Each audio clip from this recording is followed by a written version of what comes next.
নমস্কার প্রিয় শ্রোতা বন্ধুরা, আপনারা এখন শুনছেন কাহিনীর জগতের ভৌতিক ঘটনা। এই কাহিনীর জগৎ চ্যানেলে আপনাদেরকে আসার জন্য সকলকে অসংখ্য ধন্যবাদ জানাই। এই চ্যানেলে আপনারা যে নতুন, অবশ্যই চ্যানেলটিকে সাবস্ক্রাইব করে রাখুন নিত্য নতুন হাড়িম করা ভৌতিক অভিজ্ঞতা শোনার জন্য।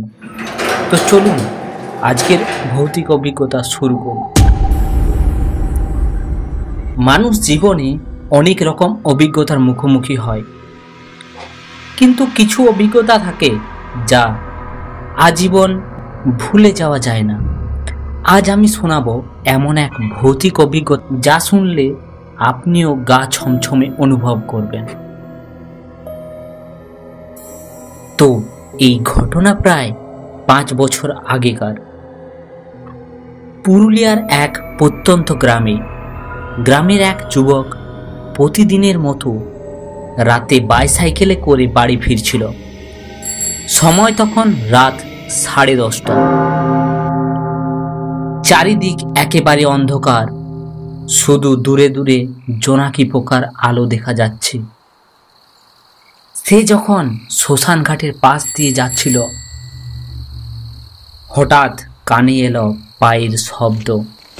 প্রথমে ভেবেছিল কেউ হয়তো তার পেছনে হাঁটছে, কিন্তু চারপাশে তাকিয়ে কিছুই দেখতে পেল না সে। পথে এগোতেই সে দেখল সামনে একটি লম্বা ছায়া দাঁড়িয়ে আছে। ছায়ার কোনো স্পষ্ট রূপ নেই, শুধু একটা লম্বা অবয়ব। যতই সে সাইকেল চালিয়ে কাছে গেল, ছায়াটা যেন হঠাৎ মিলিয়ে গেল। ভয় পেয়ে সে দ্রুত প্যাডেল মারতে লাগলো, কিন্তু কয়েক সেকেন্ড পর আবার শুনতে পেল পেছনে কারো ফিসফিসে আওয়াজ, তুই কেন এখানে আসলি?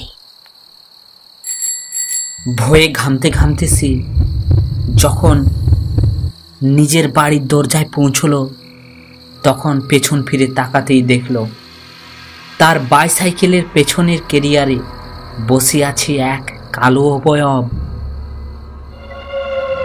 দুটো জলজলে চোখ নিয়ে তাকিয়ে আছে তার দিকে। আজও সেই যুবক রাত নামলে ওই রাস্তা দিয়ে একা যেতে সাহস করে না। আপনি কি বিশ্বাস করেন সত্যি কোনো অশরীরী শক্তি তার সাথে ছিল, নাকি সবটাই মানসিক ভ্রম? আপনার মতামত অবশ্যই কমেন্টে লিখে জানাতে ভুলবেন না। তো হ্যালো প্রিয় শ্রোতা বন্ধুরা, এই ঘটনাটি আপনাদের কেমন লাগলো অবশ্যই কমেন্টে লিখে জানান। এবং যদি আপনারা এই চ্যানেলে নতুন হয়ে থাকেন তো চ্যানেলটিকে সাবস্ক্রাইব করে আমাদের পাশে থাকুন। এবং এর পরের ঘটনাটি আপনারা কি বিষয়ে চান তা অবশ্যই কমেন্টে লিখে জানাবেন।